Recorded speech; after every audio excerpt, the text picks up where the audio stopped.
Listen to this podcast now on the Red Apple Podcast Network. The Idea Gen Global Podcast with George Sifakis. I'm George Sifakis. In a world overflowing with noise, there is one forum where the world's smartest voices connect, where visionaries sit at the same table as innovators, and great minds don't just talk, they act. Download all of Red Apple Media's podcasts right now through your favorite podcast platform. Grabbing the holidays by the boughs with Duluth. Step 1. Hire a mall Santa to handle snow removal. Ho, ho, ho! My sciatica! Step 2. Hit Duluth Trading and load up on fire hose pants, buck naked underwear, pocket pack bibs, free swinging flannel, and all kinds of ingenious gear you won't find anywhere else. Grab the holidays by the boughs and shop Duluth Trading. Online and in-store. The Dr. Sky Experience on the Red Apple Podcast Network. At 5 minutes after the hour, ladies and gentlemen, welcome once again to the Dr. Sky Experience. Heard proudly across the airwaves, not only here around the United States, but around the world, and I'm sure well out into the cosmos. The Dr. Sky Experience, as many have described, and I agree, is theater of the mind. We talk about great subjects that are of importance that you may not hear about during the daily passage of the sun across our skies when we're busy with our lives, our jobs, and our families. Those topics usually are astronomy, space, aviation, weather, occasional celebrity guests, and stories of American exceptionalism. To get in on the conversation, and we welcome you, ladies and gentlemen, always the contact number 1-800-848-9222. 1-800-848-9222. And a sincere wish for health and happiness as we approach a new year, and say, Happy Hanukkah, Merry Christmas, and ladies and gentlemen, as we move to a new year, as the sun continues and the earth continues to move about it. We'll be talking in the first hour with a very special guest, and also a pre-recorded interview that I did some 20 years ago with a special astronomer named Mark Kidger back in 2005 on his book, The Star of Bethlehem, An Astronomer's View. As we listen to him, we could always listen to it many, many times. It never tires out and is never old, talking about what, in this individual's opinion, might have been the great Star of Bethlehem. Was it a comet, a supernova? Was it a conjunction of planets? Or simply, ladies and gentlemen, was it a miracle? And if we define miracles in the most basic definition, it would be something like this. A miracle, an extraordinary event attributed to divine power of a supernatural force defying natural laws. Many speculate that the whole series of events that happened at the birth of the Christ child was a symbol in the sky back on April 17th of 6 BC, when Jupiter and the moon were in the sky together, and the crescent moon covered up or eclipsed the mighty planet Jupiter. We don't know for sure. But a special thank you, ladies and gentlemen, to in the theater of the mind here, with our powerful radio starship, to our helmsmen, both Tony and Bill, who are making sure, of course, that this signal sounds just as good as you would expect as we continue to move through time and space. A big event is happening in less than 33 hours, 55 minutes, and some 10 seconds, and that is the annual winter solstice. Did you know that the winter solstice happens twice a year? The northern, of course, and southern hemispheres of the earth experience it. And as we move through the throes of winter, whether you wish you were in warmer temperatures, or, of course, if you beseech and love the stories of winter and the magical time is celebrated here with Hanukkah, Christmas, Kwanzaa, the New Year, we have lots to say, ladies and gentlemen. And if you'd like to listen, we encourage you to do that, not only for this host on the Dr. Sky Experience, Steve Cates, but what about all the other great hosts 24/7 that you hear on 77 WABC? And how to do it? Simply go to the podcast at WABCRadio.com or RedAppleAudioNetworks.com. And as we always say, we love the 4 types of conversation, but the best one of debate, discourse, diatribe, we love dialogue. And we ask that you stay on measure. And obviously, not everybody has to agree with us, but we love those calls as we back it up with you in critical thinking. We'll be introducing our very first guest, no stranger to the microphone, a good friend of mine, and somebody that has a story that goes back. We might have passed together a long, long time ago back in New Jersey at Union County College in Cranford, New Jersey, at a group called Amateur Astronomers Incorporated. His name is Carl Herico. He was a science chair and taught sciences at Carteret High School. He was an adjunct professor teaching earth science, astronomy, and physical sciences, and was the past president of many astronomy clubs. He obviously also had the opportunity to use the space telescope, the Hubble Space Telescope, more precisely, for research in science. And he began a National Space Society chapter in the Garden State of New Jersey. With that, we welcome. Good morning, Carl. Thanks for joining us, and Merry Christmas, Happy Holidays to you. How are you this morning? Oh, good morning. Same to you, and thank you for inviting me to your outstanding radio program, which is not only informative, but also entertaining as well, with a host that is successful in the sense of being a host with the most, and known as Dr. Sky. Hey, well, I thank you. But Carl, more important than me, and I appreciate that, tell us the experiences that you and we never really met, but just to promote this for our listeners in the New York metro area, an organization that I learned a lot when I was 13 years of age. Talk about the group and how people can still get involved with astronomy, even in what we consider, light-polluted areas, one of the biggest cities and the greatest city of all, the New York metro area, New York City. Yes, it happens to be at the Union County College in New Jersey, in an organization called the Amateur Astronomers Incorporated, which is located in Cranford, New Jersey, and has an observatory with two major large telescopes. And it's still operational, and there's still people giving presentations there and taking on the public and educating them in terms of what's up in the sky at what particular night. So it's a very interesting place to visit, and if you have the time and inclination, and even if you don't, maybe you visit Amateur Astronomers, Inc. on Friday night, where there's presentations and observations of beautiful celestial objects in the sky. Well, Carl, you say it so well, and I want to thank you and the organization for getting me involved in this when I was just a young person at 13, soon to be 17, but that's a whole nother story, and hopefully we're all in good health. But really quick, I wanted to get some ideas from you as we talk in this hour, ladies and gentlemen, with you, the audience, about the speculation of what the Great Star of Bethlehem was. The contact number here, if you have questions or comments, Carl is kind enough to be with us for hour number one.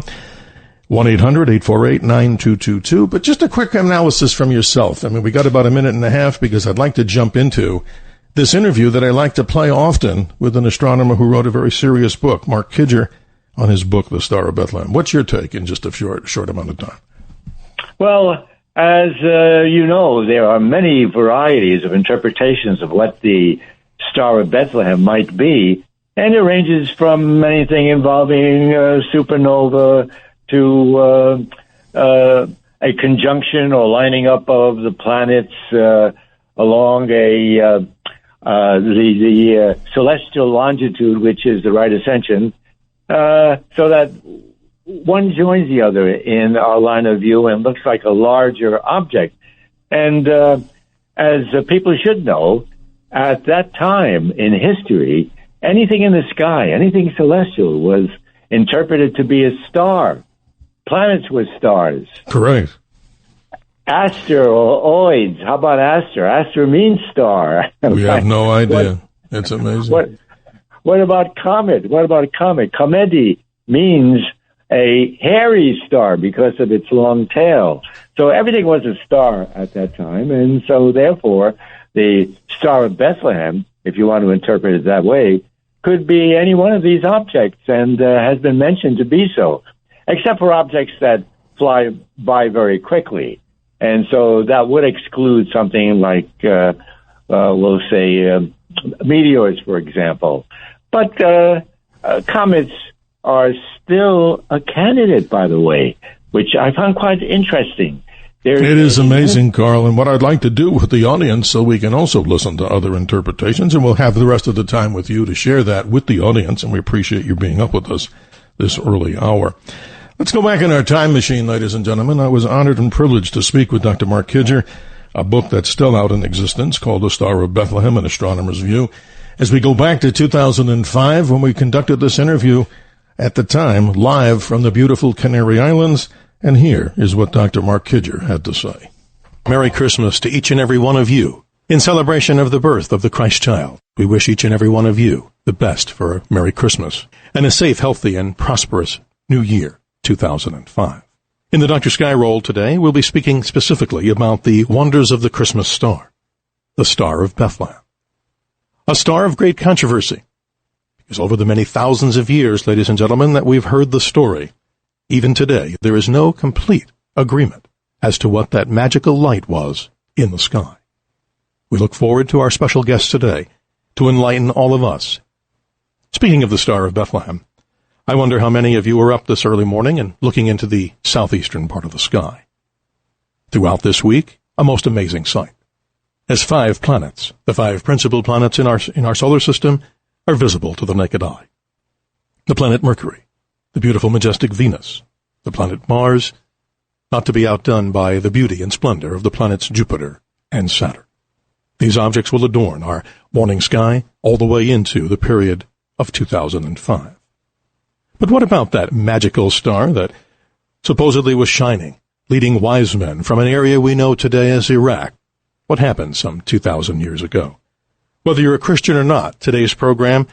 But if I may quote from Shakespeare, in Shakespeare's Julius Caesar, Act 2, Scene 2, lines 30 and 31, we find Calpurnia, Caesar's wife, warning Caesar of the portents that she has seen in her dreams. When beggars die, there are no comets seen. The heavens blaze forth the death of princes. But in a much more positive way, we look forward to understanding the magic of this most splendidful, or should I say beautiful, star in the skies. Joining us today, Dr. Mark Kidger, who's a staff astronomer at the Instituto de Astrofísica de Canarias, as we go live to the beautiful island nation, a part of Spain known as the Canary Islands, and speak with Dr. Mark Kidger, an author of a great book known as The Star of Bethlehem, An Astronomer's View, to get and shed more light on what this magical light was, seen some thousands of years ago, guiding wise men to the birthplace of the newborn king. As we continue our theme about what that beautiful star we call the Star of Bethlehem was it a comet? Was it a supernovae? Was it an alignment of planets? And now, let us introduce our first guest here on our special Christmas edition in celebration of this beautiful star. Let us welcome Dr. Mark Kidger as we go live across the ocean to the beautiful Canary Islands. Welcome, Dr. Kidger, and Merry Christmas to you. Merry Christmas to you two and to all the listeners. I think just about good afternoon there over in Phoenix. Absolutely, and I want to thank you for being part of this program. But first, before we get into our discussion today about the magic of the Christmas star with your expertise and scholarly advice, tell me exactly geographically where you are and what is the significance of the Canary Islands as far as to Spain? Well, the Canary Islands, when people ask me where I live, what I say is that I live on a small rock in the middle of the Atlantic, which is exaggerating a little bit. The Canary Islands are a group of 7 islands. The biggest one, Tenerife, which is the one that I'm on, is around about 80 miles from end to end. And they are off the northwest coast of Africa. The nearest land is the African countries of Mauritania and Morocco. They're quite a long way from Spain, but they form an autonomous region of Spain. Spain has a federal system, rather like the United States, where each region has quite a high degree of autonomy. And the Canary Islands have their own local government. They have quite a high degree of autonomy within the Spanish nation. I understand it's almost like perpetual springtime. Is that correct at that location? Well, it depends where you're living. If you're living on the coast, yes, it is very much perpetual springtime. This time of the year, you can swim in the sea. It's like being in Southern California. You can swim in the sea, sunbathe. The temperature never gets below around about the low 70s, even in winter. However, it's an island with a big volcano, very, very steep mountains on it. And if you go a bit inland, you certainly do get winter. But down on the coast where the majority of people live and where the tourists come, it really is permanent springtime. I wonder how many Americans visit this location, because I would like to someday be among those who would probably love to do the same. You're way out in the ocean. You're very close to the coast of Morocco and Africa. Is that correct? Yes, that's right. It's quite a long flight from the States. You have to fly to Madrid, and then it's 2.5-hour flight from Madrid down to the Canary Islands. It's not too many Americans do come here, though of course we do get a lot of scientific visitors. We had a big conference here a few weeks ago that I was organizing, and a lot of the scientists who were participating did come from the United States and from Canada, and they thoroughly enjoyed it here. Well, Dr. Kidger, it's a pleasure again to have you. Merry Christmas to you and all the listeners. I'd like to understand, you're an astronomer at the Instituto de Astrofísica de Canarias, is that correct? Yes, that's right, yes. Tell us what you do there. Well, I work with the telescopes. I suppose that I'm just a normal astronomer there. I've got my observing programs, my interests in astronomy. I'm very interested in comets. I'm very interested in quasars. But really, I'm interested in just about anything that there is in the sky. And I spend my time either observing in the telescopes, analyzing the observations that I've taken with the telescopes. Most of my time is actually spent in front of a computer analyzing the observations that I've got. Astronomers actually these days spend very little time working at telescopes themselves. We'll continue with Dr. Mark Kidger live from the Canary Islands off the coast of Africa. His main purpose today, as I'm sure we'd like to hear, is the discussion of the Star of Bethlehem, his book, The Star of Bethlehem, An Astronomer's View. Gaspar, Balthasar, Melchior, we three kings of Orient are, bearing gifts, we travel afar. Merry Christmas to you and yours. As we move through time and space, we're now joining live an interview with Dr. Mark Kidger at the Instituto de Astrofísica de Canarias, speaking about his book, a special book in commemoration of the Star of Bethlehem, simply An Astronomer's View. I'd like to see if you could give us a little more insight. We were discussing some of the possibilities as to what the wise men might have seen in the sky, but even more important than that, give us some of the theories as to what this star might have been. Well, there are so many theories. It's almost like the death of the dinosaurs, that everybody's got their own theory. Some people have suggested it might have been a meteor, a shooting star. Some people have suggested it might have been a nova, a supernova, the death of a star. Some people feel that it just was a completely miraculous event, that it has no scientific explanation. There are people who have suggested it might have been the appearance of a bright comet. There are people who've suggested that it was two planets passing very close together. There's been a suggestion that it was a planet, the planet Jupiter, that was passing behind the moon. The moon hid the planet Jupiter, then it reappeared a little while later, and the reappearance of the star was the Star of Bethlehem.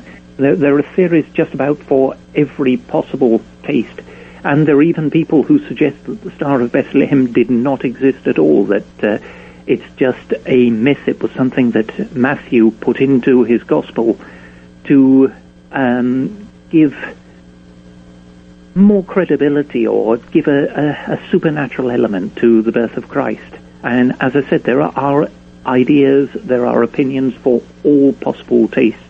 There are many, many more theories, but these are the more plausible ones. The one theory that I think just about everybody eliminates, though, is the one that I guess that many listeners have been wondering about, if they got up this morning and saw Venus, yes, the dawn sky, if that might have been the Star of Bethlehem. And from what we know about the three wise men, what we call the kings, they were probably astronomers or astrologers. They knew the sky very well, and they certainly would not have been fooled by a planet as bright and as well known as Venus. So certainly the idea the Star of Bethlehem was Venus was the one that we can absolutely say no way. That is interesting. If you're just joining us, ladies and gentlemen, our special guest is Dr. Mark Kidger, an astronomer at the Instituto de Astrofísica de Canarias. I'm interested about these wise men, as many people are. We're looking at the present-day area of, let's say, Baghdad in Iraq, if I'm correct, as to where they headed to move toward the state now we call Israel. That's a long distance, and what would compel them to make such a long journey, not knowing what will lie ahead of them? Exactly. It's a very interesting question, because the star had to be something that was very significant to them. In fact, we're not even sure that really the wise men did come from Iraq, from Babylon.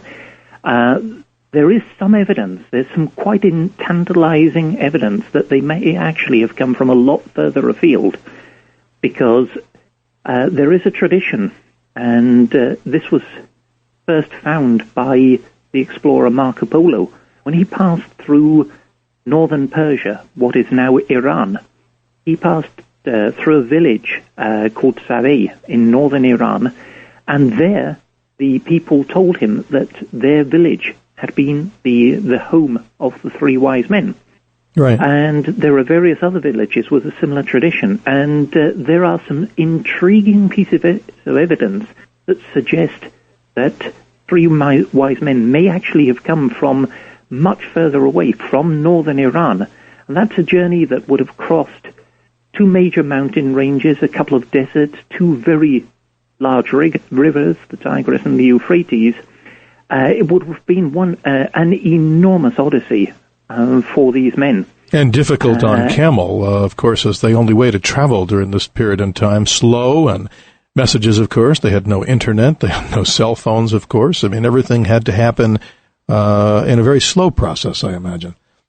Yes, and they'd probably have taken, if they came from northern Persia, as I personally suspect, they'd have probably taken something like 10 weeks to make the journey. It would have been a very, very tough journey. And the star would have had to have been something that was very, very significant to them. And that's one of the things that people have not been thinking of too clearly, the fact that so many ordinary phenomena have been suggested when to persuade these people to make such a long and dangerous journey. It really had to be something very special with a great significance to it. Probably an astrological significance of some kind. It had to be something, a phenomenon that predicted in some way the birth of a king. And it had to be something that was related in some way to the Jews. I want to mention your book, The Star of Bethlehem, An Astronomer's View, by Dr. Mark Kidger.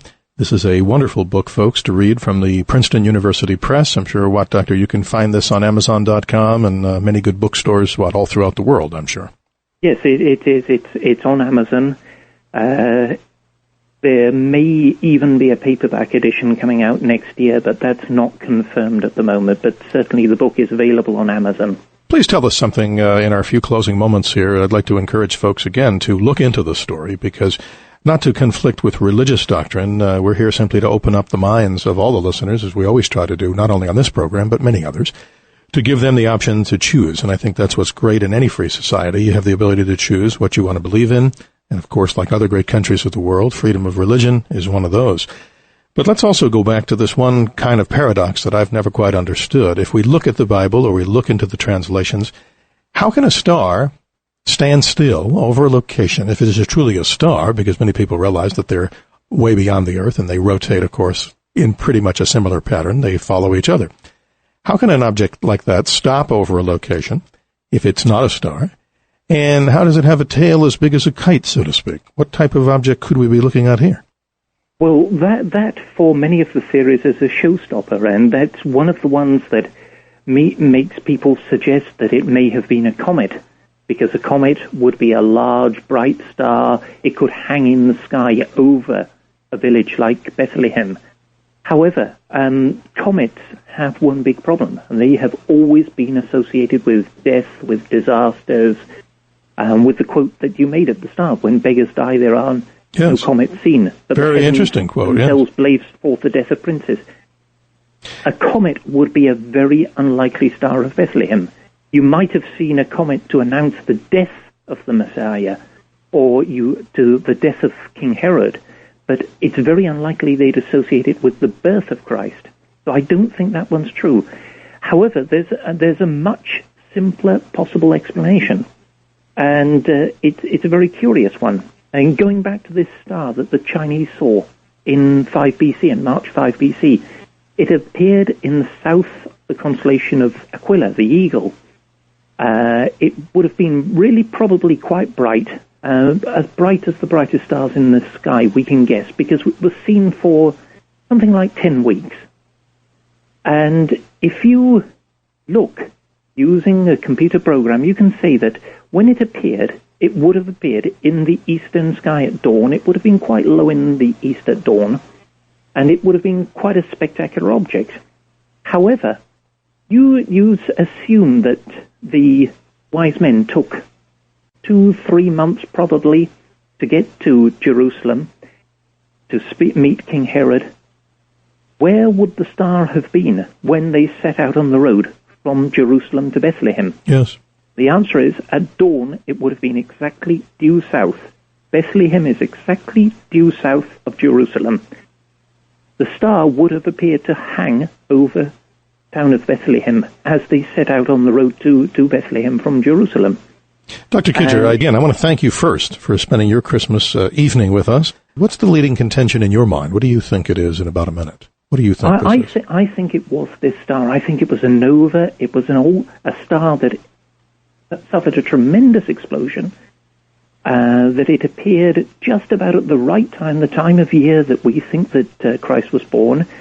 It would have been seen in the sky at dawn. It would have been visible to the wise men on the road from Jerusalem to Bethlehem, in the right place in the sky.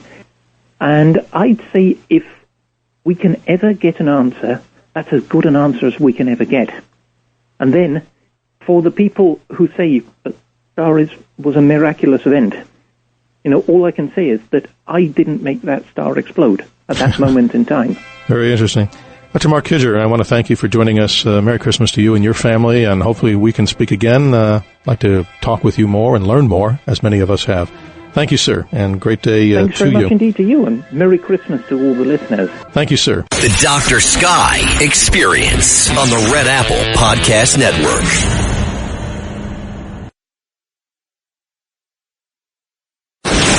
Dr. Sky Experience. Entertaining and informative. On the Red Apple Podcast Network. The fire is winter's fruit, an Arabian proverb. 34 minutes after the hour, ladies and gentlemen, and we appreciate the review and introduction of information from Dr. Mark Kidger back in 2005 on his still current book, The Star of Bethlehem, An Astronomer's View. Now it's your turn, ladies and gentlemen, to join in on the conversation with your questions about exactly what you think that miracle event, if that's what it was, or whatever it was astronomically.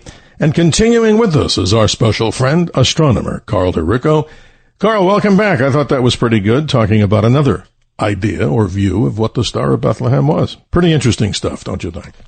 Oh, yes, definitely. There's no doubt about that, because there's still not knowing what exactly was the identity of the Christmas star.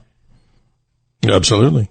Who knows? It's possible, as I said before at the top of the program. What if it were simply a miracle? What, an extraordinary event attributed to divine power of a supernatural force defying natural laws? I mean, we cannot discount that either.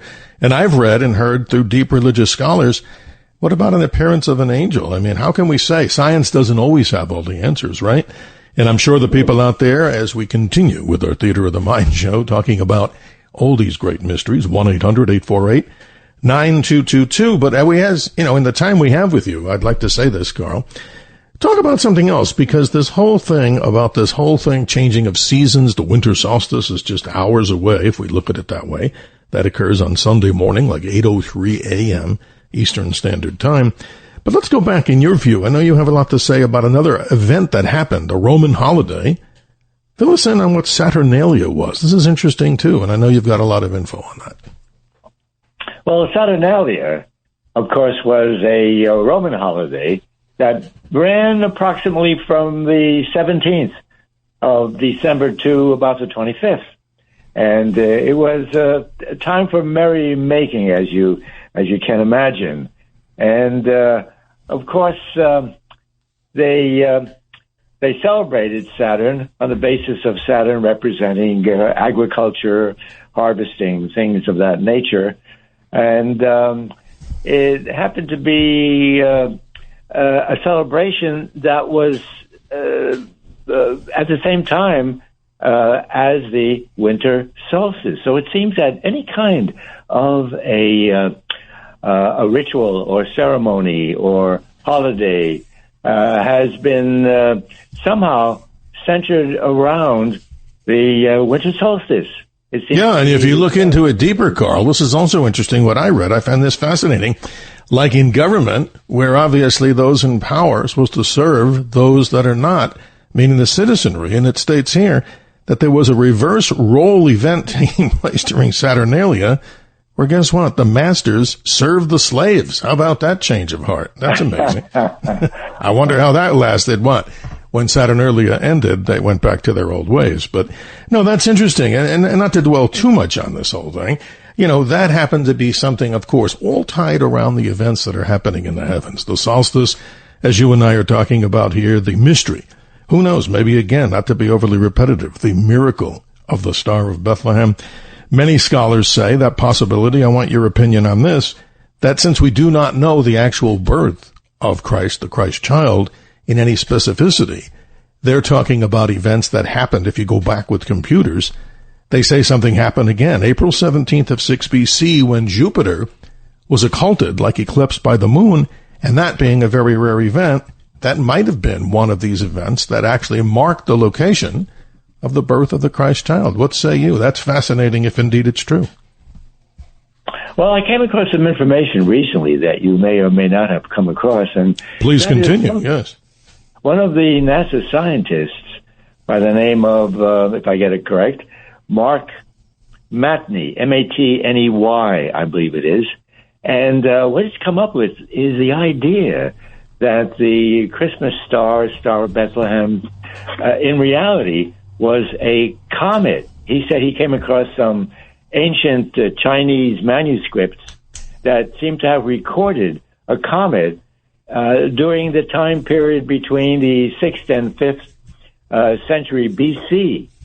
And he sort of surmised that that's when we had the birth of Christ, during that time period. Mm-hmm. And this comet came very close to the Earth, according to the manuscript, he says, and came so close that it was about, the distance of the moon, as a matter of fact. Now, that's incredible if it happened, Carl. That's amazing. And, not to steal your thunder on this, but around the world, there's a thunderous news story that's now taking over just about every, news source. It's the close approach of Comet 3I Atlas, which everybody out there, if you haven't heard, this is the comet that some say is some sort of an interplanetary, interstellar object. We call it an interstellar object. But, Carl, I can't believe it. I mean, your opinion, you're a man of science. It's like so many people are just, I think, over-exaggerating what this thing is, other than it more likely is just a comet, even though it comes from another star system. What say you? This is amazing. It's in the news. You read so much about it that it's ejecting small things like spacecraft. That's bizarre, in my opinion, but I'm not the knowledgeable source on every topic, so go ahead. Well, it's in the news because of the fact that it makes news, and it's an exciting kind of prospect to consider that some kind of object is coming in from some area in interstellar space. It sounds very kind of exciting, as I said, and no one knows for sure what exactly this object and other objects as well. Like I think it was mentioned in the past, information about the other interstellar object, which was labeled by the Hawaiian Observatory that first spotted it as Oumuamua. Right, a good friend of ours, who discovered this. We've had him on other programs, and, the only thing I'm a little miffed about is, and I don't want to name these individuals because that's not fair, we're not attacking them on the air here, is that some serious scientists are going on the theme that this is probably, in their opinion, everybody's entitled to it, an interstellar spacecraft, but since they know so much about cometary objects, I've observed them for 40 years, and the quick analysis that I give is they're looking at a comet. It has some of the natural things, tails, ion tails, all kind of things, and I don't find it anything unusual. So many in the media for everybody out there that's alarmed about Comet 3I Atlas, you can feel what, Carl? Rest assured that you'll sleep well tonight, I hope, and pray, and that this object of 148 million miles away is nothing but a comet, even though it comes from another star system. What say you, sir? Well, you think I shouldn't have in mind the idea that it may have the probability of being some kind of ET probe? It doesn't have to be a spacecraft of any kind or sort. And there's a astrophysicist by the name of, and you probably know him and may have even interviewed him in the past, Avi Loeb. Right, we've offered him opportunity to come onto this program, as many others, and I'm not disgusted that he doesn't want to do it. His schedule's busy. But the point of the matter is, he and a number of other people have a good theory. They've written books about this, and maybe we're wrong. Maybe it is some sort of an extraterrestrial probe. But I think, Carl, and not to split hairs, but I wonder what the audience thinks out there. They're obviously very important to this show. 1-800-848-9222. Basic analysis from other astronomers, I say the majority in the room, are saying that it isn't distinctly cometary-like, even if it comes from another star system. It may be billions of years older and making it unique, but not necessarily something out of a future iteration of a Star Trek episode or an extraterrestrial program. Right. Amazing, right, Carl? Just amazing. It certainly is amazing, and no one knows really what it is at this point, although the kind of explanation for it leans in a direction of interpreting it as a kind of a natural object, and the reason why it's behaving in a way that comets in the past or any kind of object, celestial object in the past coming to our solar system behaves. It behaves quite differently. But maybe it's because, as has been interpreted by professional astronomers, as since coming in from interstellar space, it might behave quite differently than the object coming in from nearby. Mm-hmm. Sure. And I can accept that, and I'm sure many people can. But unfortunately, if you scour the internet, kind of the inclination in the article leads you to think that it's something with ET on board. But I don't know. I would hope it is. But again, not to split hairs. I wonder what the audience thinks. Always important. 1-800-848-9222. And Carl, I thank you so much. We'll continue on the other side of this break as we are here on the Dr. Sky Experience, celebrating with you, ladies and gentlemen, the season of Hanukkah. A Merry Christmas, a most happy and healthy New Year 2026. With your questions and comments always, ladies and gentlemen, with great guests as you tell us. Email me, drsky@wabzradio.com. Many of the guests we get, well, we can't guarantee every one that you suggest, but in many cases, we certainly will be very open-minded. We'll be right back on the Dr. Sky Experience as we move through time and space. The Dr. Sky Experience on the Red Apple Podcast Network. The Dr. Sky Experience. Entertaining and informative. On the Red Apple Podcast Network. People don't notice whether it's winter or summer when they're happy. A quote from the great author Anton Chekhov. 47 minutes after the hour, we continue to the top of hour number one with our friend, astronomer Carl Herico. Again, you and I crossed paths many years ago at Amateur Astronomers Incorporated. Welcome back to the show, and a Merry Christmas and Happy Holiday to you and your family, sir. Let's talk a little bit more about some of the great things that have happened, at least we know from in 2025 in the world of astronomy. Great exoplanets. The Webb Space Telescope has done amazing things, peering what, Carl? All the way back almost to the time of creation. What say you? And add to some of those, because there's a number of important milestones for those that are interested in what goes beyond, and not necessarily just about SpaceX and rockets. That would be the subject of a bunch of shows, too. Please continue. There's amazing things. So, Carl, did we lose you? Oh, no. I'm sorry. I didn't hear your question. No, I was just saying there's so many great things that have happened in the world of astronomy. If we look at some of the top stories, more discoveries with exoplanets, meaning beyond that of individual stars other than the sun, planetary objects out there. And then we also look at so many of the other things that are happening. If you take a look at what the James Webb Telescope is doing, doesn't that just baffle the mind? I mean, look at what's going on in deep space, things that 20, 30 years ago, we never thought we could see that deep into the universe. Oh, not only that, but the idea is that the James Webb Telescope is bringing up images that kind of cause a problem with the way we interpret the formation of our universe, finding stars that appear to be older than the universe itself. And how could that be? Exactly. So maybe the laws of physics or some of the quantum physics that we think we know, as one person said, the more we know, the less we know. And that's also applicable to those in the science community because, people have good focus on subject matters. But wow, what if all these different things, what if the reality of consciousness and time and space and everything is just not what we really think? Like maybe time is an illusion and it's so, gets so mixed up in the whole conversation. So how do we know really what's going on out there? But you're right. The James Webb, this monstrous machine sitting out there like 1 million miles away from the Earth, that's incredible. It's almost like viewing back to almost 300,000 years. Why, Carl? Right after the Big Bang. And that's like almost at the zero start point. I find that more mind-boggling.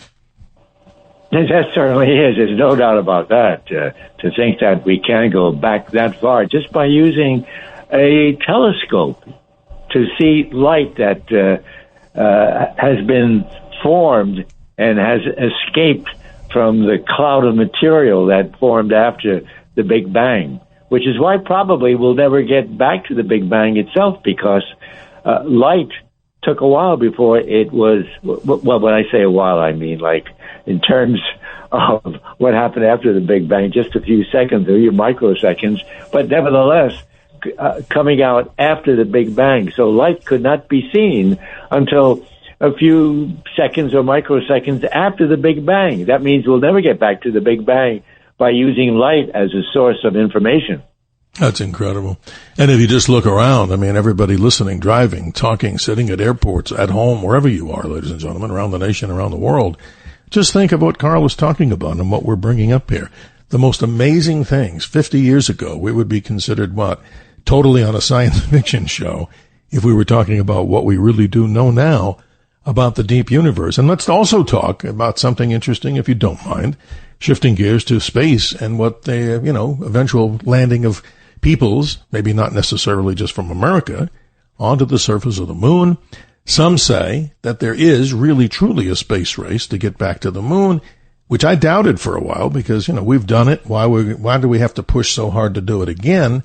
But we're finding out, Carl, that there's something that an astronaut who I've known for years, the last person who was on the moon with Gene Cernan, we talk about the only geologist, Dr. Harrison Schmitt. He said that this isotope called helium-3 is so important on the moon because it could help us to fuel future nuclear resources like nuclear reactors. So many people are saying maybe that's a reason that the Chinese may do this before us, or these precious resources. That indeed is so important. So your thoughts on that as we move to the top of the hour? Well, there's also prospects of developing outposts or larger settlements. And that goes beyond just going to the moon and going to maybe some other celestial objects. And, of course, Mars is always in sight in terms of a place to go to. So says Elon Musk anyway. And you're right. As a result, it seems that possibly settlements can be arranged and organized on the moon. And I would think that would be the first place to think about developing anything of that nature, because the moon, takes about 3 days travel time? Right. At conventional speeds, it took about 3 days. But that's interesting. Let's see if we can squeeze in a caller or two before the top of the hour ends. Let's say good morning to Frank in the state of Maine. Good morning. Merry Christmas. Happy New Year to you, Frank. How you doing this morning? Good morning, Dr. Sky. Always a pleasure, and great topic tonight. I'm just going to get to the question very quickly for your guest. I noticed that, you talked about many aspects of the Star of Bethlehem. And I was thinking in the book of Revelation and even the book of Numbers, they mentioned the star of rising out of Jacob and the book of Revelation mentioned the great portent, which is the Mary on the like a crown of stars that shine brightly. Is there any correlation to the Star of Bethlehem and what was in Revelations or even the Old Testament? Well, that's interesting. I must always be honest with the audience. No other way. I'm not a biblical scholar, but we'll move that over, and not necessarily. He may not even have an answer, but Carl, what's your response if you have one? I think what Frank is talking about is really incredible, because you do see the Blessed Mary, Mary, the Virgin Mary, surrounded by this, nest of stars. This is fascinating. Your comment? The nest of stars may be the idea that she, I think, is considered as a queen of heaven, and that would mean that that crown of stars indicates that symbolically. Now, whether or not it could also be interpreted as the Star of Bethlehem, as you probably know, that never has been considered as far as I know. So that's quite an interesting kind of a question to follow up with and maybe pursue by looking at maybe some other passages in the Bible that may correlate with that to a certain extent. Well, obviously so much. I'm not a biblical scholar, as I keep saying, and I'm always honest, but that is interesting, Frank, that so many things that are in biblical scripture all describe so many events that are in the heavens. I mean, if you look at Revelations, if you look at the end of times, what's in there, right? Descriptions of the moon turning blood red and stars falling out of the sky. I mean, there's obviously, that's why we do this show, is to talk about the great mysteries. So, Frank, as we go to the top of the hour, you get the last word here, and I appreciate you greatly. Yeah, it is. It is a mystery that is intriguing, and I hope that the Star of Bethlehem was an actual calling star for the kings to go see the birth of Jesus, and it wasn't it probably was a celestial event, but you can always wonder and dream. And that's it. I have a little cold, so I'm going to get going. All right, Dr. Sky, have a good night. Well, blessings. Thank you for being part of the show, the Dr. Sky Experience. We appreciate all of our callers all over the nation and around the world, ladies and gentlemen. 1-800-848-9222. As we wrap up hour number one, stay tuned for hour number two.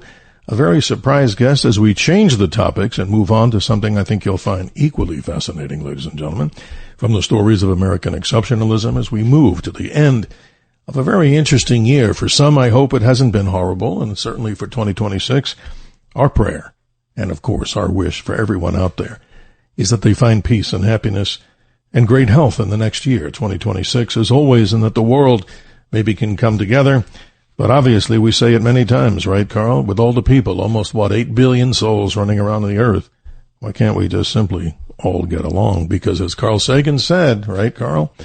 Earth is the pale blue dot, a tiny speck of solar driftwood in a very vast universe.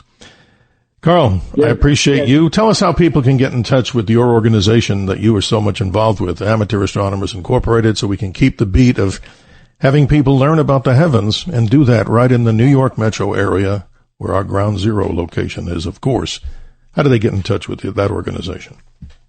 Well, they can either access AAI, Amateur Astronomers Incorporated, directly by looking up the information online, and what will come up probably would be their homepage indicating information about how to attend various sessions as a visitor, or if they want to become a member, things of that nature.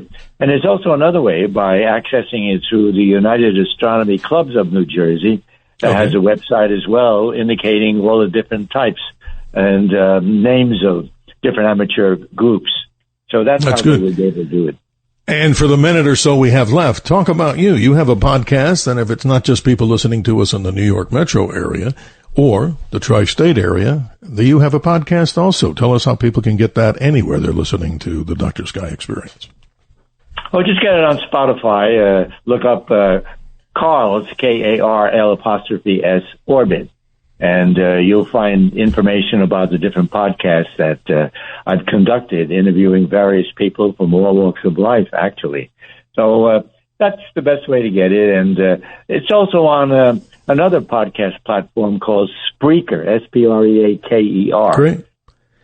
Carl, I appreciate you, and a Merry Christmas to you and your family. And we'll look forward to having you in greater conversations on subjects as the news breaks of new discoveries in the great subject of astronomy and space sciences. Thank you for your time. Merry Christmas and happy holidays to you. And ladies and gentlemen, we do a very brief Sky Report. We talk about the month of December as it wraps up, and we find out that the throes of the Geminid meteor shower are still there, but the big planet in the sky, one of those potential stars, is the Star of Bethlehem. If you look high up into the southern sky and high up into the northeast, no matter where you are, the big bright object there is the mighty planet Jupiter. Yes, the god of gods in the world of planetary sciences. We'll be right back with hour number 2, a more special guest, always on the Dr. Sky Experience, as we continue to discuss this as a program of theater of the mind. We'll be right back. The Dr. Sky Experience on the Red Apple Podcast Network. The Dr. Sky Experience on the Red Apple Podcast Network. Hour number 2, ladies and gentlemen, the Dr. Sky Experience, once again wishing you the best of the Hanukkah season. Merry Christmas, happy holidays, and our wish, ladies and gentlemen, from all of us, I'm sure the staff and every single person who's part of Talk Radio 77 WABC, for a healthy, happy, and prosperous 2026. As we continue to move through time and space, if you're a first-time listener to the show, we speak mostly about the great subjects and mysteries of the universe, from astronomy, space, aviation, weather, with celebrity guests, and stories of American exceptionalism. To get in on the conversation, the contact number always 1-800-848-9222. And if you'd like to listen, ladies and gentlemen, to not only previous editions and iterations of the Dr. Sky Experience, and what about all the other great hosts that you hear 24/7, you can listen to those podcasts at your convenience, of course, at WABCRadio.com and RedAppleAudioNetworks.com.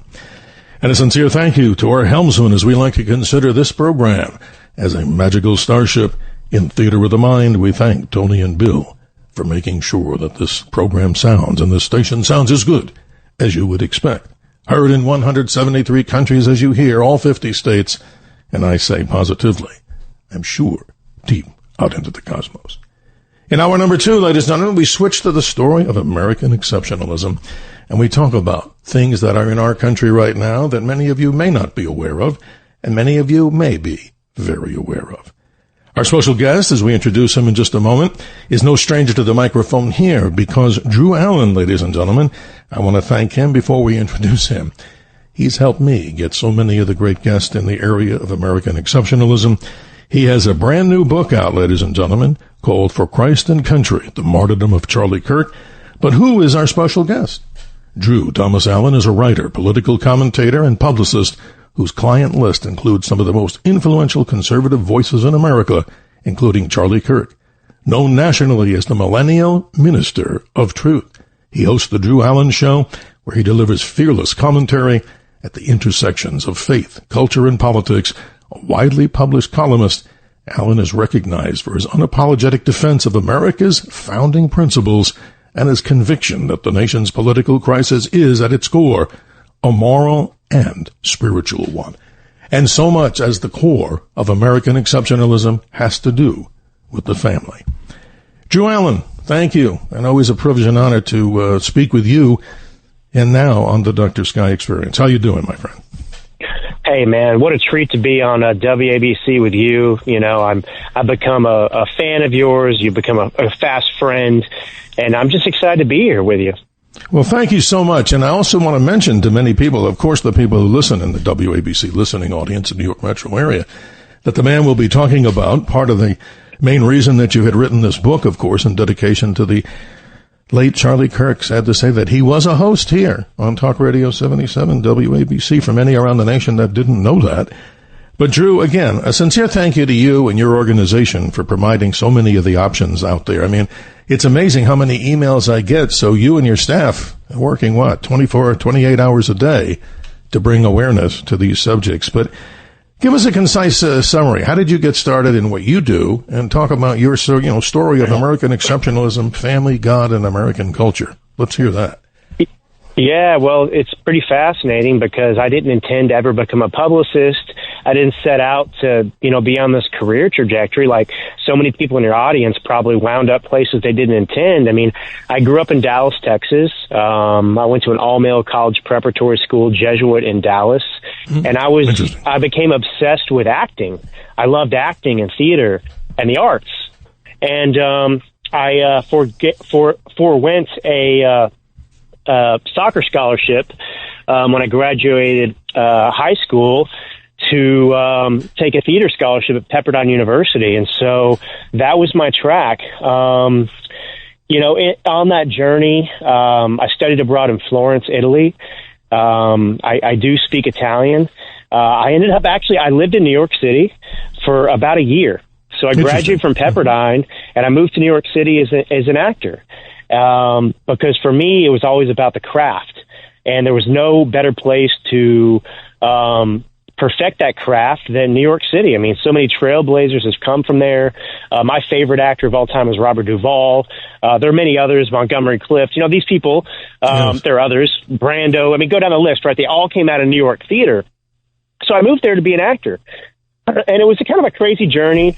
I had some semblance of opportunity in the beginning, and it kind of faded away.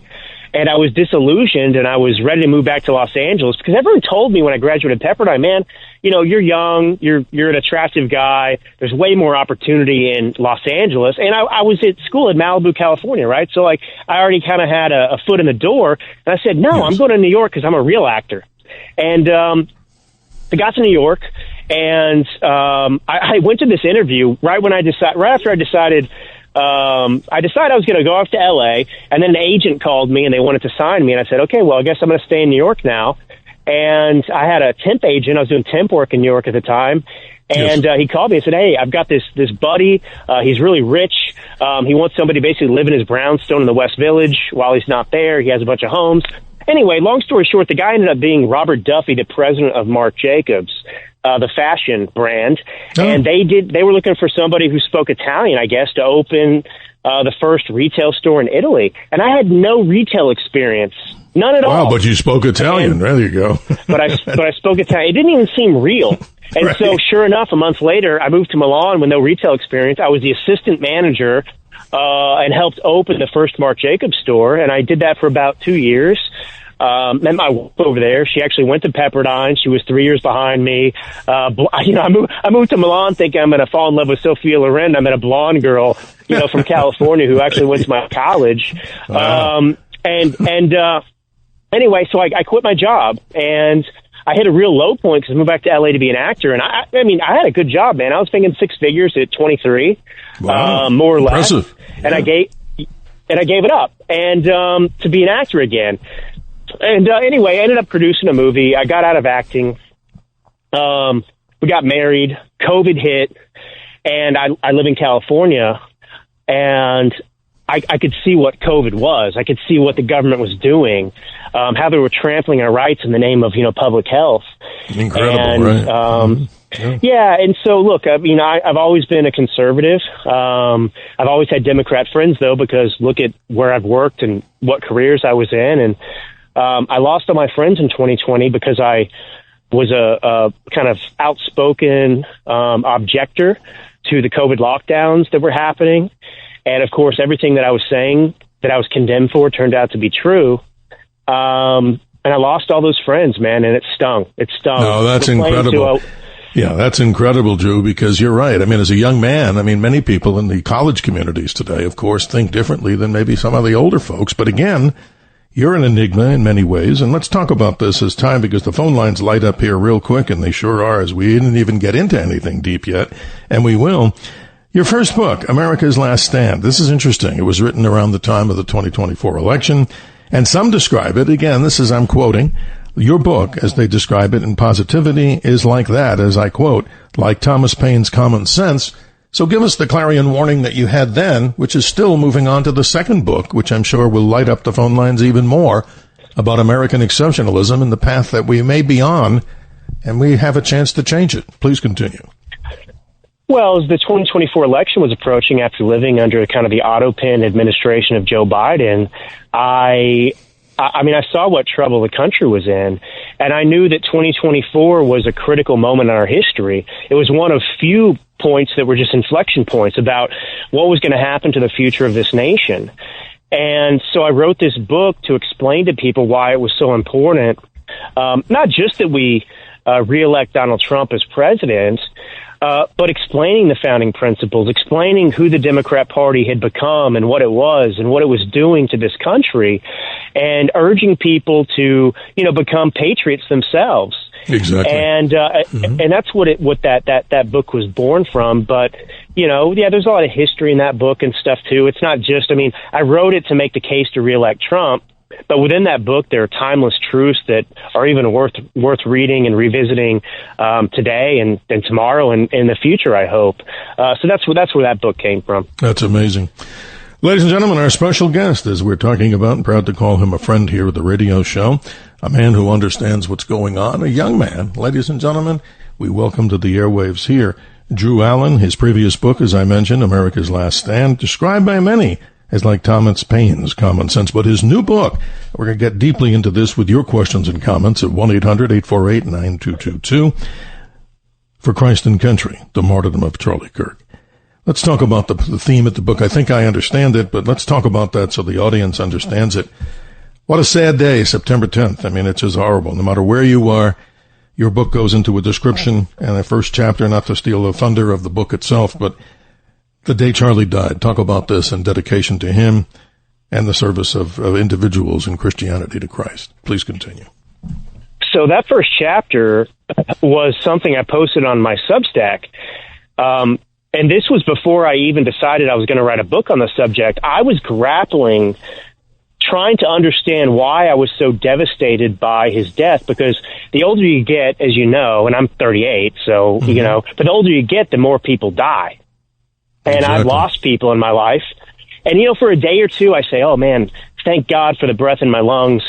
I'm going to be more intentional. I'm going to be different because life is short. And it never stuck. 2 days later, a week later, 2 weeks later, I was back to being the person I was. Just kind of, it just didn't change me. And Charlie's death did. And so, that day, the reason it was so profound for me was because of the situation that I found myself in when I found out he'd been shot. So, horrible. Horrible. First off, I've got two young kids that are roughly Charlie Kirk's kids' ages. So I've got a 2.5-year-old daughter. Now she's a little older than that. Not 3 yet. And then I've got an 11-month-old. And I don't usually pick up my daughter from school. She gets picked up at like noon, California time, Pacific time. So that morning, my wife had anecdotally told me, hey, yesterday when I picked up Winona, she said she was coming to the car. Dad in the car? Is Dad in the car? And I wasn't. She was so disappointed. I said, what, today I'm going to go with you. We're going to go pick her up. I want to see her face light up when she sees her dad. Yes. And we pulled in the parking lot, and I got the notification on my phone, and it was just a notification. I know people in this world, right?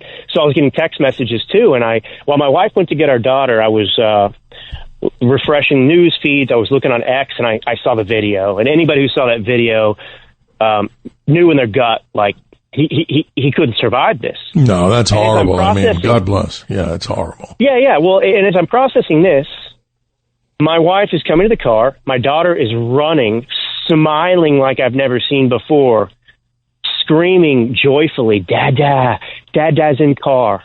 And at that moment, I also realized there's another little girl in this world, Charlie Kirk's daughter and his son, who will never have this moment again. And it crushed me. Absolutely. No, it's really amazing. And as we get deeper into your book and talking about the theme that we like to talk about here from occasional, I'd like to do it more than often, because for 20 years I did a show, ladies and gentlemen, called A Call to Rights, about always refusing to be a victim. But what's more important than that is our special guests that come on and talk about this. Drew Allen, the author of his second book, For Christ and Country, The Martyrdom of Charlie Kirk. Let's go to some of the callers right now, a little early in the conversation, but let's say good morning to Tony in Clifton. You're on with our good friend, Drew Allen. Merry Christmas and Happy New Year to you. How are you? Merry Christmas. Drew, this is a treat. And, I think your book is so timely. I think your life is kind of so much fun, and I think you're just a people sort of attractor by your life and your enthusiasm. What I wanted to say, though, is, I called Dr. Sky to talk about, we were talking about the Bethlehem Star. Right. And to me, since Charlie's death, it's affected us all, and it really has made me more always putting my Christ foot out first. And, whether I talk to someone who's on the other end of the spectrum politically, or I'm talking about any kind of subject. And he has really given us sort of that freedom, by all he went through. And, that's what I wanted to say to you, that we as American people kind of have been stifled. And I think it's amazing what you're doing. And I think that's Charlie's legacy, that, he was a star. He was a star for his generation, don't you think? Oh, without a doubt. Look at the reaction after his death. He's bigger in death than he was in life, and that's part of the understanding that he was a martyr for his faith above all. And his death transformed me. Who I was before Charlie died doesn't exist anymore. I'm a new person, and it's because I would watch these videos and his debates and on these college campuses, and look, I was his publicist, but I didn't actually know him personally, and I do know a lot of other people personally who I've gotten to know, Tulsi Gabbard and other people that have been clients of mine, but I didn't know Charlie, and that's why I think this story resonates with people like you, and it's so amazing that you called in, because I felt like I was writing something that millions of people out there were experiencing themselves and grappling with, and the question I always had was, okay, where did this conviction come from? Think about how rare this is. So first off, this guy had no college degree, and he'd walk on a college campus and tell people that college was a scam. The balls on this guy, right? The cojones. And, exactly. Yes. And so, but most of us fear that. Barack Obama doesn't do this type of thing. He needs Candy Crowley to bail him out of a debate like he did with Mitt Romney so many years ago. But Charlie didn't need any of that. And where did that come from? It didn't come from politics. It came from his Christian faith. And I have gone from kind of an autopilot Christian to somebody who wants to dig deeply into Scripture, wants to be able to have a conversation with an atheist and lead them. And you can't do that just because you're a Christian.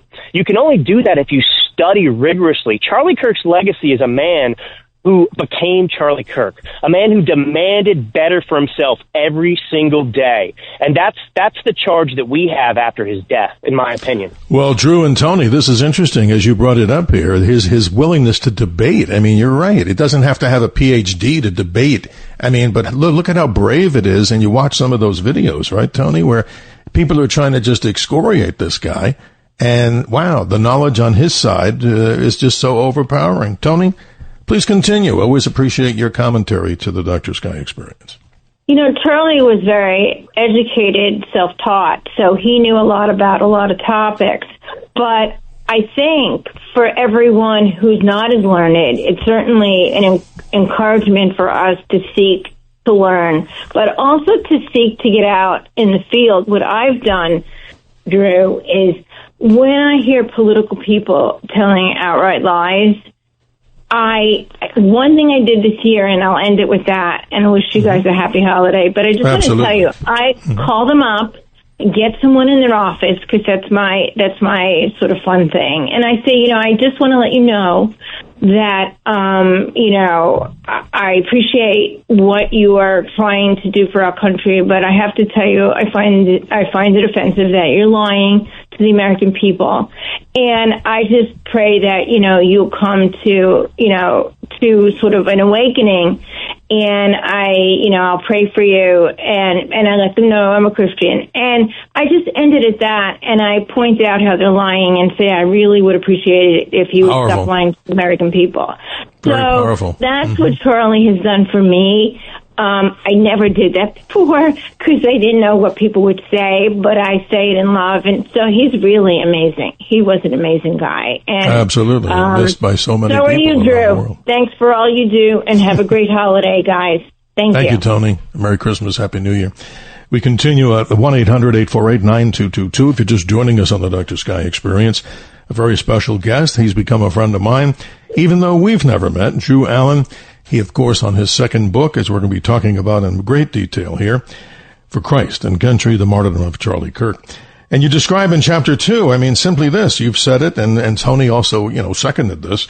9/10 is the new 9/11 after the horrible murder of Charlie Kirk. That is just so sad. I remember where I was and driving around the car, and I was like looking at these different videos when I got to a TV, and I was like, I don't see how anybody could survive that particular onslaught. Just a very sad day.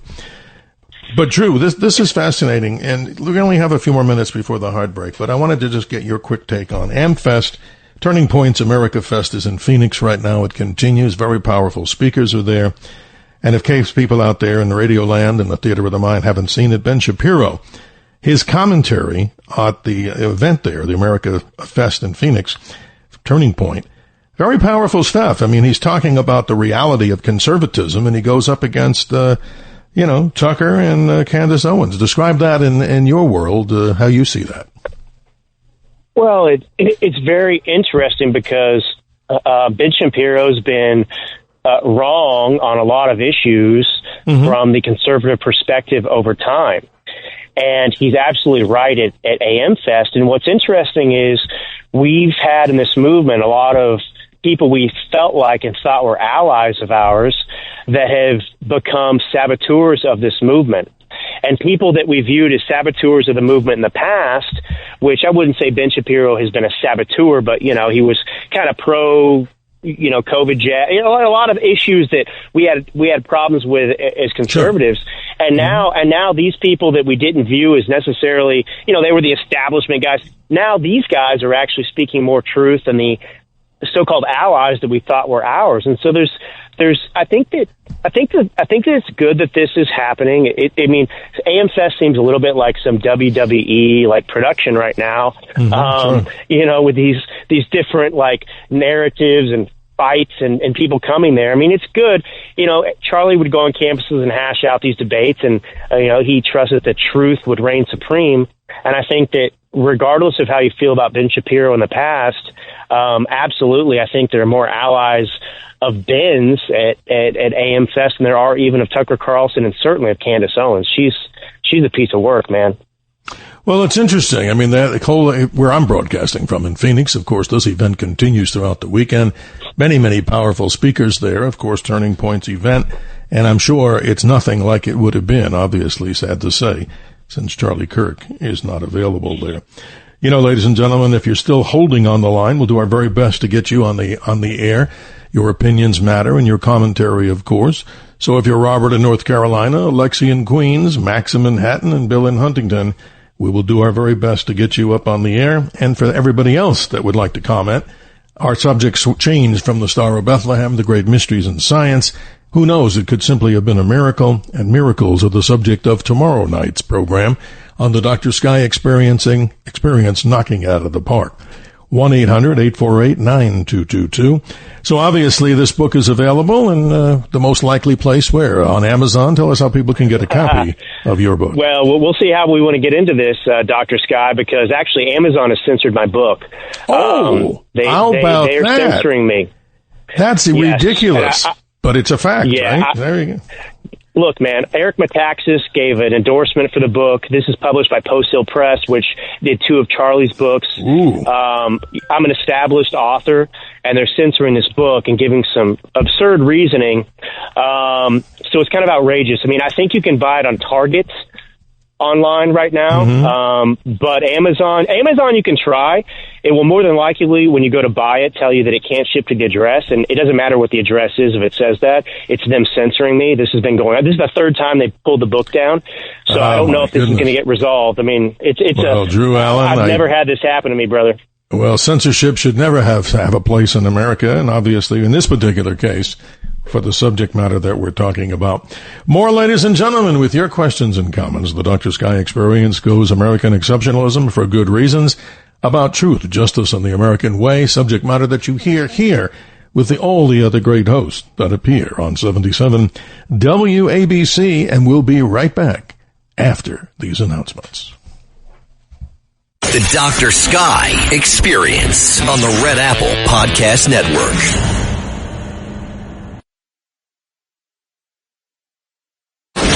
The Dr. Sky Experience. Entertaining and informative. On the Red Apple Podcast Network. 32 minutes after the hour, we get right back to our special guest, Drew Allen, his second book, moving up the charts, ladies and gentlemen. It is entitled For Christ and Country, The Martyrdom of Charlie Kirk. So many callers here, Drew, that will continue to go on and see what their opinions are and commentary to the show. Let's welcome, you've been patient, Robert in North Carolina. You are on the air. How are you this morning? Hi, good morning. This is from the last hour. Yes, sir. Related topic. Okay. A two-part question. Has the James Webb Telescope measured a distance to cosmic microwave background radiation? And in keeping with the Big Bang Theory, it's a plasma which emits radiation in what frequency range? Mm-hmm. Most of the frequencies that radio telescopes are picking up, Robert, from the deep dark of the universe is 21 centimeters. That's what radio telescopes are zooming in on. And it's obviously an area of the spectrum. I know it's a little off subject for this hour, but we do appreciate your questions. This particular 21 centimeter band is not something that's interfered with by most regular terrestrial, radios and such, so they can dig deeper out into the cosmos. James Webb, as far as I'm concerned, has not been able to reach the cosmic microwave background radiation. What's that, if people don't know?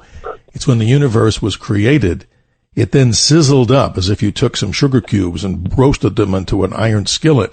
It has this effector outside the universe that's way out, but it's not necessarily something that the James Webb Telescope has picked up. The James Webb has peered back in time to about 300,000 years after the Big Bang.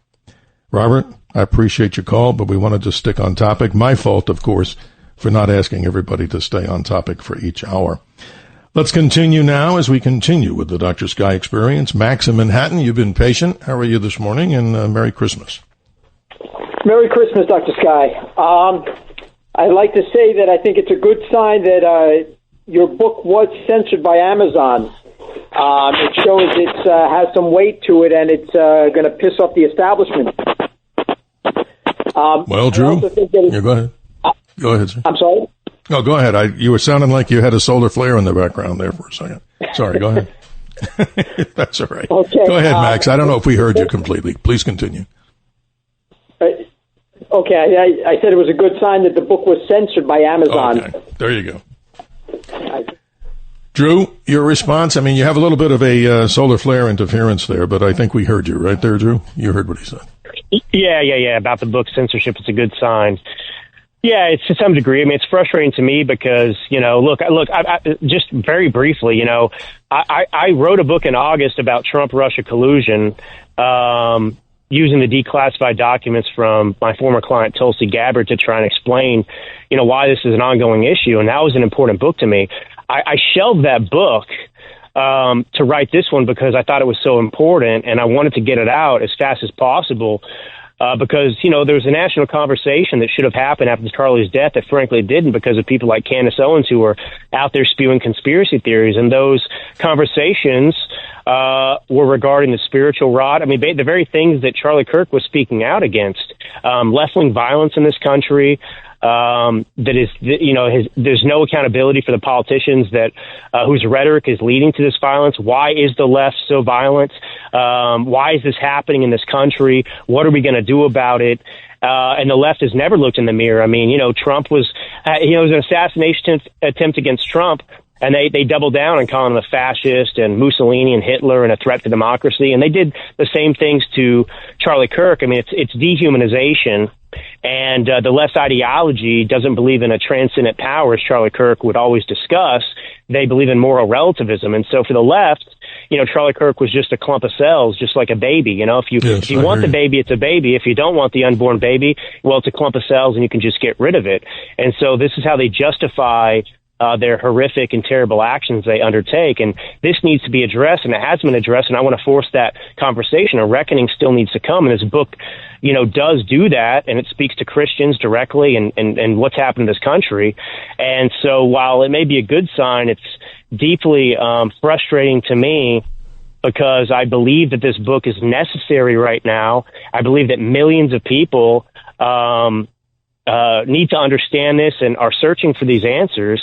And Amazon's one of the biggest sellers out there. And the fact that Amazon, my book might very well be in the top 100 books on Amazon right now, but it's been stymied. And I've never experienced this before personally. And that's so amazing, Drew. Perspective. Yeah, I don't want to cut Max off, but before I ask my question, Max, if you have a closing comment, we always appreciate the callers here. So please continue before I ask my question of Drew. Well, I might agree with what you were saying, where how the left comes out and they go after Trump and go after Kirk and calling them fascists. I find it odd that there's no one in the media that ever holds them to those statements and says, okay, what is a fascist? How does that differ from a communist? Exactly. You give us definitions, right? And all of it surrounds what Kirk created on the college campus, which was this open debate. And you're on the college campus. The foundation of Western civilization deals with the Bible, with the Old and New Testament, and yet when people were confronted with this subject, they were pissed off as if it shouldn't have been brought up. No, it should have been brought up. You look at the architecture around all universities, and it's all Middle Ages. The foundation is this Judeo-Christianity on the campus itself, in the architecture. And when you want to sit down and debate it, you're called by the stereotype a fascist. I know there's no definitions, and it's ridiculous, Max. You're absolutely right. But thank you for your call. Merry Christmas, Happy Holidays, and all the good New Year's. But here's the thing I wanted to ask Drew. So unless you can't reveal this, they haven't given you a specific reason. Like if you have the book, which you do, they haven't come back to you and said, based on the following ... standards, this is why we're censoring you. They didn't give you definitions, just we're going to censor you. Is that correct? Well, I don't have total clarity on this, and I've talked to the owner of Still Press, and I'm trying to figure out what's going on. He's trying to solve this, obviously, too. Mm-hmm. And Amazon's really gunning for this book. I had been told that TPUSA possibly had instructed Amazon in some form to flag books on Charlie Kirk. And I can be somewhat, sympathetic to their rationale for that. I don't know if my book just caught up in that, but what Amazon is saying, and this is a whole different conversation, and I've written about this on my Substack, but, they're saying that AI wrote my book, and that's patently false. And of course, they're using some kind of system. First off, AI couldn't write this book. And secondarily, it gets into a broader conversation about, the future. Many authors are using AI, utilizing it as a tool. I want to be clear about something. Please. No author is the sole creator of their work in the sense that other people don't touch the book. Michelle Obama had a bestseller, Becoming, her memoir. She didn't touch that book. She didn't write that book. It's written by a ghostwriter. This is a common practice that's accepted out there. You don't even know who wrote the book, but it's attributed to the author. So I absolutely did use, for the first time ever, AI to conduct research, to help me sort some things out as a copy editor and everything else. Right, but your full disclosure on it. Right, your full disclosure. Yeah. You're telling people what you did. Yeah. Right, exactly. Yes, but it's not, AI did not write the book. Using AI is no different than using a copy editor, no different than using research assistants to do something. And they can't even prove that something is AI anyway. And now, frankly, even if I did, which I did not, because I guarantee you read the book, AI can't make the arguments that I'm making. They can't. I have citations in this book, you know what I mean? So even if AI, I just said, hey, write a book about Charlie Kirk, which, it would be a horrendous book. It wouldn't have my specific stuff that I'm talking about. But why would you censor it? I mean, if you can have a ghostwriter that writes a book, at the end of the day, the market should be able to decide. The reader should be able to decide if it's garbage or not. And I didn't plagiarize anybody. I didn't do anything. And so, but my point is, this is backdoor censorship. So Amazon can now say, hey, our programs tell us AI wrote your book, so we're censoring it. Yeah, so that's this is where we're going now. And I didn't plan on being in this position. It's a lame excuse, my friend. A lame excuse, right. And it needs definition. I mean, this is the realm of getting attorneys involved and decisions by courts. And I mean, look, the whole AI thing we talk about, for anybody who's a new listener to the Dr. Sky Experience, we talk about the, not so nice part of the AI story, and many people out there would agree. And also the concept of transhumanism, which is a whole another subject. But could it be, my friend Drew Allen, that some of the titles of some of the chapters obviously gets them a little bit, unnerved?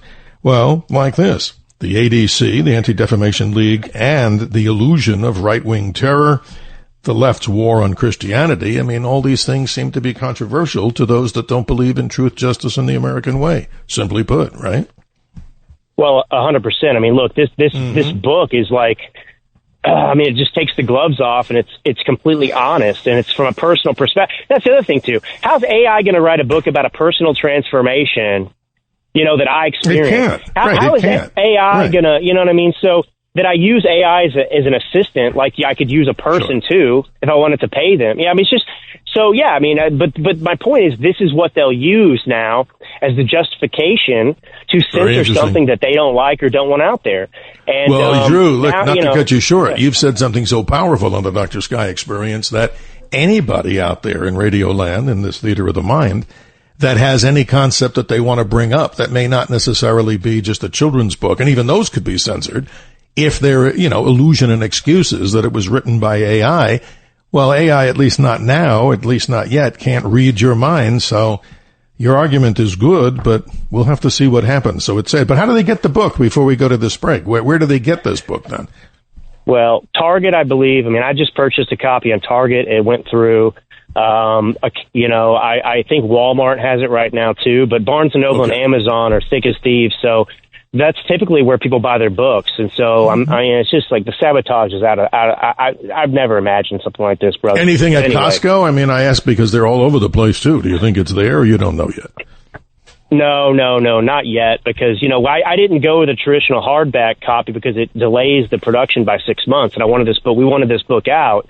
So it's print on demand, which is every paperback you buy is print on demand. So Amazon controls these printers. And actually, Amazon went to their competitor, Ingram Sparks, apparently, when we tried to do it this way, and they told Ingram Sparks to show. My boss. I don't want to say this because I don't have a victim mentality or anything, but my boss is like, dude, you're being hunted. You bet you are. Drew Allen, more with you and your ladies and gentlemen, your calls here on the Dr. Sky Experience. We know that we've got some in the queue, and still we'll try to get you on at 1-800-848-9222. More with our special guest, Drew Allen, when we can come back after these important announcements. The Dr. Sky Experience on the Red Apple Podcast Network. The Dr. Sky Experience. Entertaining and informative. On the Red Apple Podcast Network.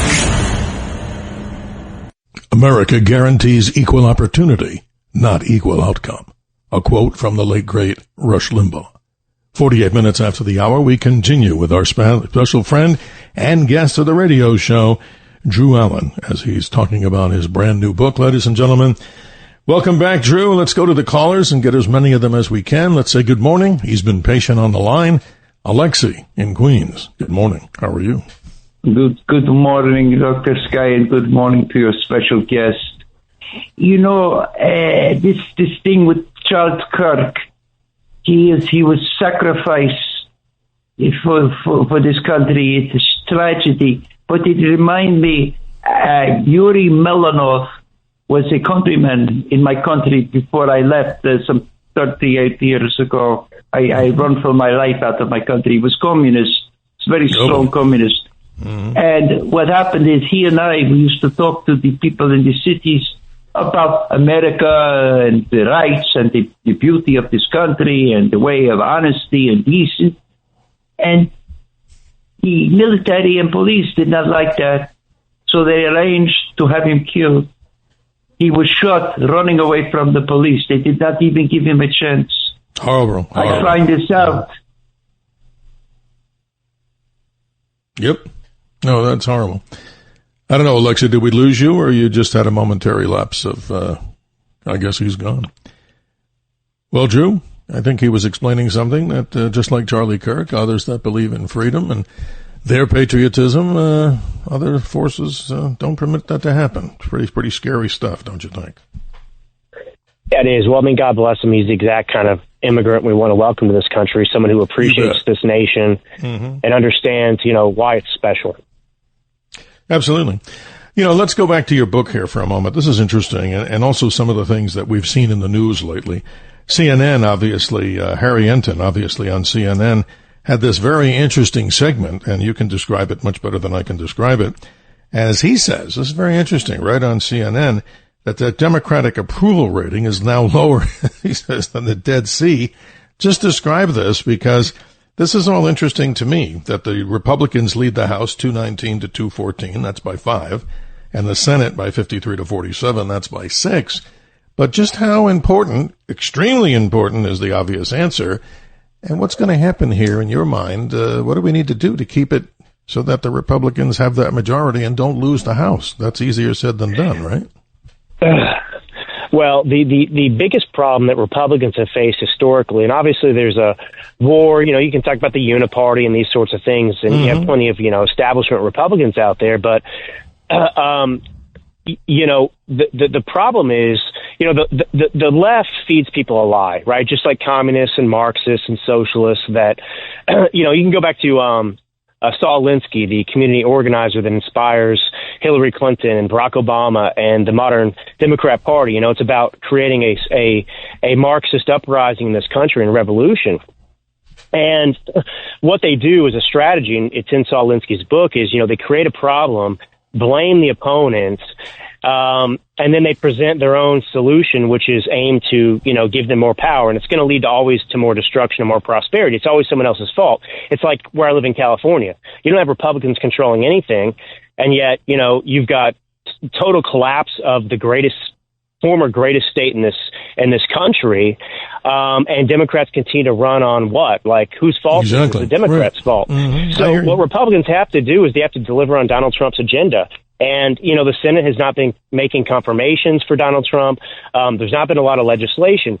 Trump's done everything he can from with executive orders and what he's able to do. And, of course, the left is still suing him at every turn to slow it down. If the American people don't see results, right? So we speak as conservatives about what your life could be if you live under our policies.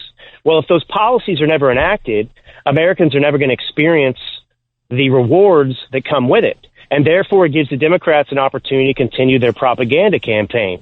If we pass the agenda and people feel the results, and their results are being felt now. We're definitely better off than we were under the Autopen administration of Joe Biden. Absolutely. But that's the main thing. And people need to look at these midterms in 2026 just like they did in 2024, because if we don't hold the House and hold the Senate, we squandered something that we fought so hard to get for ourselves, an opportunity to save this country. You're exactly right, my friend. In the book that you have 8 chapters of good information, ladies and gentlemen.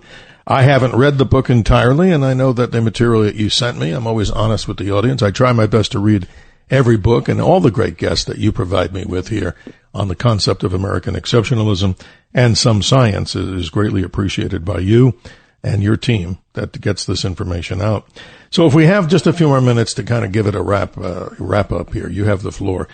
What's the main thesis that you want the audience to get out of this particular book, this one, For Christ and Country? Obviously, that's an understatement. Of course, that is exactly what we're talking about, the martyrdom of Charlie Kirk. What's the main message in summary from this book before they get a copy to read the details?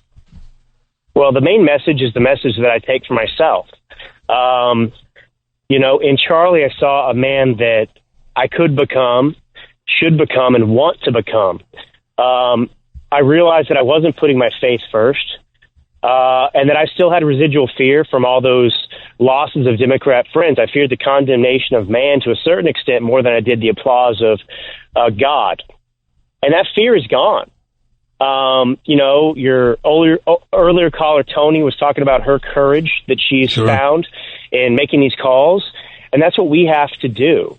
There's not going to be another Charlie Kirk. He was a special person along the lines of the founding fathers. And, you shouldn't be looking to find a replacement for him to follow and listen to. You need to try and become that yourself. Not that you're going to be Charlie Kirk, but you can have that influence in your own community. And we need to strive to better ourselves. We need to strive to be influential in our own communities to the extent that we can. And that comes from rigorous study. It comes from, look, the burden is on conservatives. It's easy to be a liberal, I always say. You can be lazy. They don't have actual arguments. They don't need facts. It's just a bunch of talking points. Interesting. But when you want to stand for the truth, you have to really work hard to study it and form those arguments. And that's what Charlie did. Charlie became he had a hunger for knowledge, a hunger for spiritual depth and understanding. And so for me, I realized that gap in myself. I had a lot of those qualities. Many listening right now have those qualities themselves. But fear, or maybe not embracing, if you're a Christian, for example, not embracing Christ's example, not really embracing boldly your faith and studying the Bible yourself, that's what's was holding me back and holding you back, because Charlie had unique conviction that came from his belief in his faith. Well, what's amazing, Drew, and I say this for the third or fourth time, and people have heard this, in my humble opinion, here's a man with not any degree, and that doesn't necessarily make you any better than anybody. I mean, look at all the people that do not have a specific degree that have gone on to create many great changes in the world, whether they create wealth and bring jobs, or obviously do things that don't, they're just inspired. They're just special people. But I wanted you to comment on this, and this is what I like, that Charlie would engage in debate. He would go right into the den of the beast, if so to speak, or the opposition or anybody, and he would do this with something called critical thinking. And help define that to this audience, because I always say we like of the four types of conversation: debate, discourse, diatribe, and dialogue. We like dialogue, and we like it in critical thinking. Give us some analysis of critical thinking, and I think this is exactly what Charlie did when he welcomed debate. Well, with regard to Charlie, he exemplified this critical thinking, which to me is a willingness to be humble and acknowledge that maybe you don't have the answer to something, or you might know what the answer is, but you don't know the theorem that gets there, right? You don't know the equation that got there. And so if you want to go out there and change the world, you've got to figure out how you get to that truth. And that's why Charlie sought out these spiritual mentors, Turek. There's a whole lot of them. And that's what we have to do. So critical thinking is also being skeptical. So, for example, in the aftermath of Charlie's death, I really wanted to deepen my own religious faith. I've been a lifelong Christian, but have fallen short in terms of just not really reading my Bible and studying these issues. And so I'm reading these books on the history of Christianity.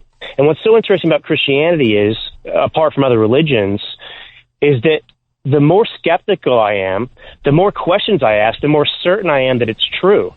And you can apply that to political issues and everything else, but that's where it comes from. You got to play devil's advocate with yourself some too. You have to be willing to say, hey, if what I believe is actually true, then I can challenge it, and I can go out and debate people as long as I've studied the issue and prepared. You should be open and available to do that, right? No problem. Yep, and it's not going to insult me. I'm not going to become a coward. I'm not going to be offended. And that's the way. Drew Allen, how do they get to listen to the Drew Allen Show? Tell us about that. And again, we're hearing horrible stories about potential censorship here with your book, but we've been told that it's possibly available in Target and other places where books are sold. How do they get in touch with you, and how do they listen to the Drew Allen Show? Well, the Drew Allen Show is available everywhere podcasts are available. And if you want to watch the show video, it's on Rumble at the Drew Allen Show at Daily Clout. That's who carries that podcast there. And then I have a Substack, which I encourage people to subscribe to. You can do it for free, drewallen.substack.com. And I can keep people updated, too, with the book stuff because, I have a feeling, unfortunately, that this is the beginning of a very long fight. Well, Drew Allen, always a privilege and honor. Thank you for the great guests that you provide us with here for the Dr. Sky Experience when we talk American exceptionalism. The best for you and your family and everybody listening. Happy Hanukkah, Merry Christmas, and a blessed 2026. Now, ladies and gentlemen, we, of course, pass the torch of dialogue to TJ McCormick to the other side of midnight. And when we return in less than 24 hours with the Dr. Sky Experience, we talk about miracles. And I think you'll enjoy this story during the holiday seasons. As we talked about the Star of Bethlehem, even possibly being a miracle, what about other miracles that exist, especially during the holiday season? And thanks to Tony and Bill, who are our helmsmen navigating this show out into the universe. We'll see you soon. Thanks for listening to the Dr. Sky Experience. You can hear the Dr. Sky Experience Saturday mornings, midnight to 2 a.m. If you like the podcast, share it with your friends and listen anytime at WABCRadio.com and download the WABC Radio app. Hit that subscribe button on all major podcast platforms. Plus, follow WABC on social on Instagram, TikTok, Facebook, and X. See you next time for a new episode so you never have to wonder. What the heck is going on here? Every week, the Payne family cuts straight to the real financial story. The one question, Bob, everyone's asking is, are we in an artificial intelligence bubble? You've been through boom and bust. What do you think? No hype, no myths. Just what actually matters to your money. Does feel very similar to what we experienced in the 90s. Where are we, though? Are we in 1995, 1997, 1999? Listen to the Pain Points of Wealth on the Red Apple Podcast Network.